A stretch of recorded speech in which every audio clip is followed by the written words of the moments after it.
Où trouver tous les produits 100% Outre-mer ? Chez Tropique Marché à Saint-Ouen. Les fruits et légumes et toutes les spécialités salées et sucrées servies avec bonne humeur par une équipe exclusivement ultramarine. Retrouvez l'ambiance et le goût du pays chez Tropique Marché à Saint-Ouen-sur-Seine et sur tropiquemarché.com.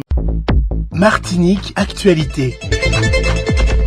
La collectivité territoriale de Martinique a fait l'acquisition de l'ancien parc aquatique de la Martinique en 2017 et souhaite par un appel à projet mettre à disposition le foncier ainsi que le bâti à un repreneur professionnel qui devra valoriser cet espace et lui donner une nouvelle vie.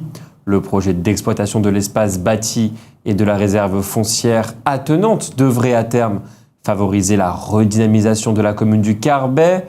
Les activités et installations envisagées devront être à vocation touristique. L'idée est de créer un projet avec une marque identitaire forte qui valorise les atouts du territoire et son histoire. Les propositions formulées par les candidats pourront notamment répondre aux objectifs suivants: valoriser les ressources, adopter une politique environnementale durable, diversifier l'offre préexistante. La date limite d'envoi des dossiers est fixée au 20 novembre 2023 à 12h, heure de Martinique. On se rappelle que dans la nuit du 11 au 12 juin, une fusillade avait éclaté à l'entrée de la boîte de nuit l'Oasis à Rivière-Salée.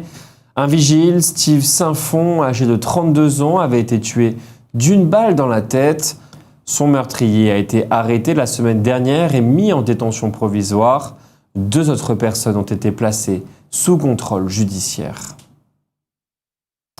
Suite à la cyberattaque dont elle est victime depuis le 16 mai 2023, la collectivité territoriale de Martinique fait face à un retard très important dans l'enregistrement, le contrôle, la certification et la liquidation des factures de ses prestataires.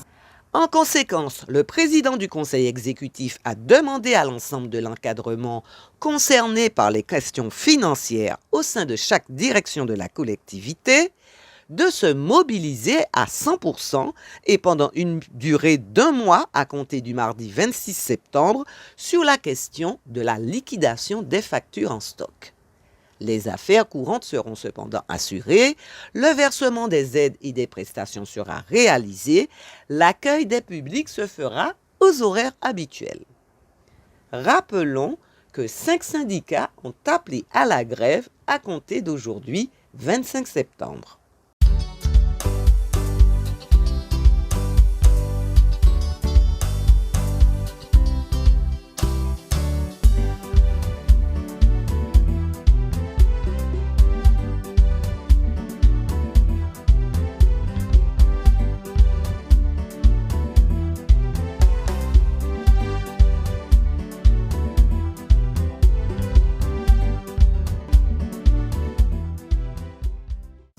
L'association L'Esprit Damier se mobilise actuellement pour intéresser les Martiniquais à cette pratique. Il s'agit selon elle d'un pan du patrimoine qu'il convient de préserver à tout prix. Rappelons que tous les peuples ont le droit et même le devoir de sélectionner dans leur patrimoine ce qu'ils désirent garder ou pas. Le damier est une activité que les esclavagistes adoraient. Pendant que les nègres se battaient entre eux, ils ne pensaient pas à combattre le maître. C'était également une attraction très prisée lorsque ce dernier donnait une réception. Au nom de la solidarité nationale, la loi indique que nous sommes tous donneurs d'organes et de tissus, sauf si nous avons exprimé de notre vivant notre refus d'être prélevés. Le savez-vous ? Au nom de la solidarité nationale, la loi indique que nous sommes tous donneurs d'organes et de tissus, sauf si nous avons exprimé de notre vivant notre refus d'être prélevés. Dès lors, si vous ne souhaitez pas donner vos organes et tissus, le principal moyen pour vous opposer au prélèvement de vos organes et tissus après votre mort est de vous inscrire sur le registre national des refus. Vous pouvez également faire valoir votre refus par écrit et confier ce document daté et signé à un proche. En cas d'impossibilité d'écrire et de signer vous-même ce document, 2 témoins pourront attester que le document rédigé par une tierce personne corresponde bien à l'expression de votre souhait.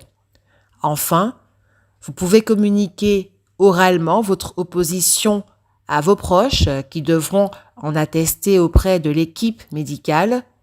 Une retranscription écrite mentionnant les circonstances de l'expression de votre refus de votre vivant devra être faite par les proches ou l'équipe médicale. Elle devra être datée et signée par vos proches et par l'équipe médicale et sera conservée dans le dossier médical.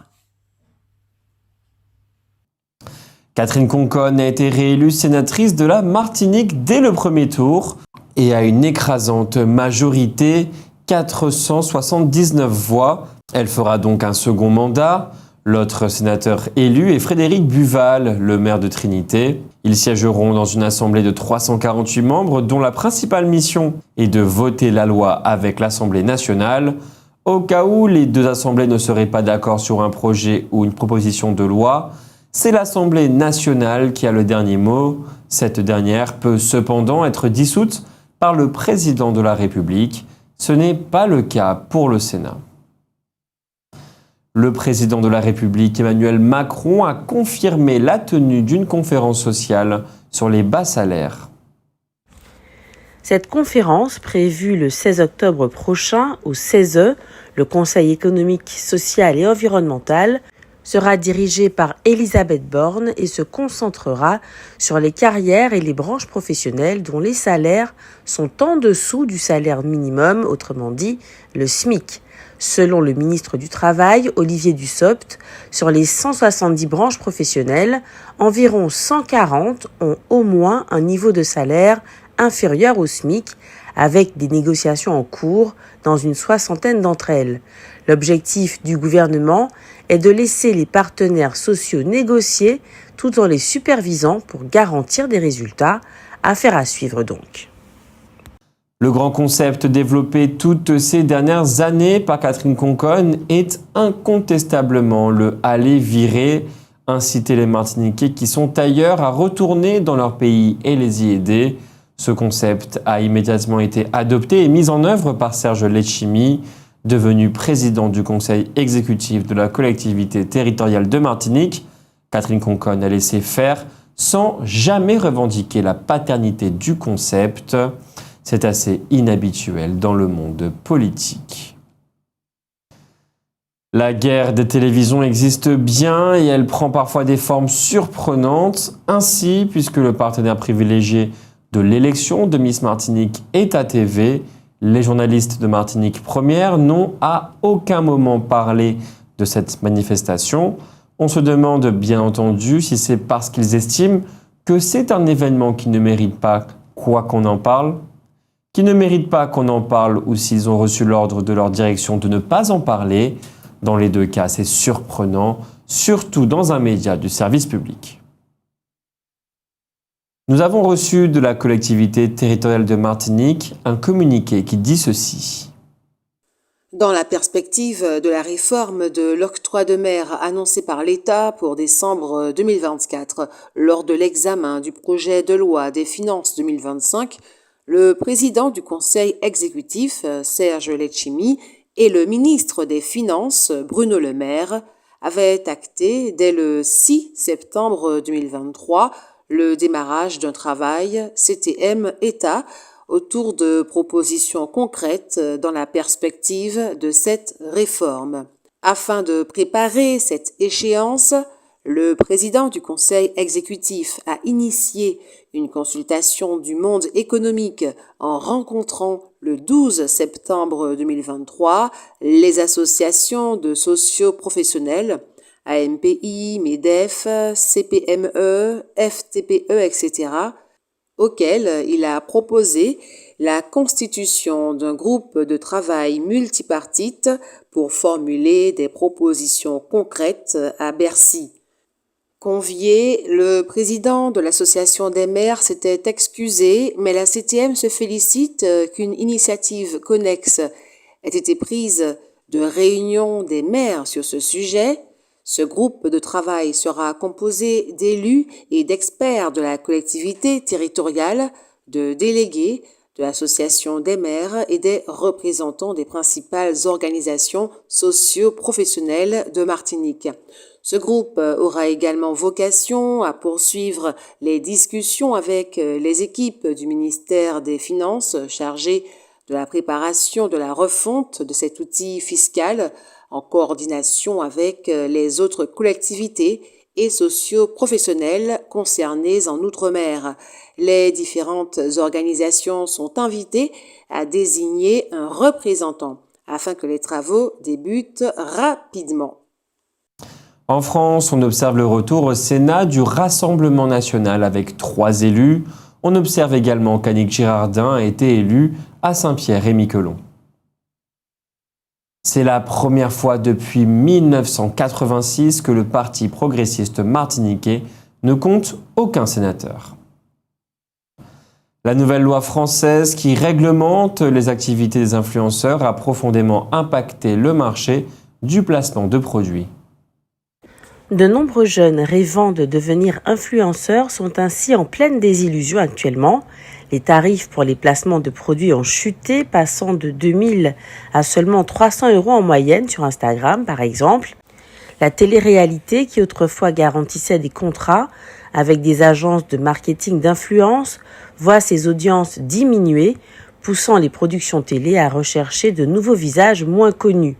Certaines personnalités des réseaux sociaux ont été publiquement épinglées pour des pratiques commerciales douteuses. Le rêve de devenir influenceur pour accéder à la richesse et à la célébrité s'estompe donc, obligeant de nombreux jeunes à se tourner vers des emplois plus traditionnels. Malgré ces défis, le marché de l'influence en France évolue pour se conformer à la nouvelle loi. Les marques réorganisent leur budget pour rémunérer moins d'influenceurs, mais de manière plus significative. Plusieurs entreprises du secteur ont même créé un nouveau syndicat, l'UMIC, l'Union des métiers de l'influence et des créateurs de contenu, et ont adopté une charte de bonnes pratiques pour renforcer leur crédibilité. La Direction générale des Outre-mer et l'Union nationale des missions locales ont co-construit et signé une convention pluriannuelle de partenariat au titre de la période 2023-2025. L'objectif est de faciliter l'insertion des jeunes de 16 à 25 ans et de participer à la dynamisation des entreprises et des territoires de la Guadeloupe, de la Guyane, de la Réunion, de la Martinique, de Mayotte et de Saint-Martin. Au programme 2023 en Martinique, Ruralité en mouvement les 13, 14 et 15 octobre. L'accord cadre entre le SMA et l'Union nationale des missions locales sur la période 2023-2025 permet quant à lui de réaffirmer la collaboration existante entre les missions locales et les régiments du SMA. Il s'agit de renforcer le repérage et l'orientation des jeunes vers le RSMA et d'améliorer les échanges d'informations sur le suivi des jeunes dans le cadre du contrat d'engagement jeune. O-News Radio sur outremernews.fr.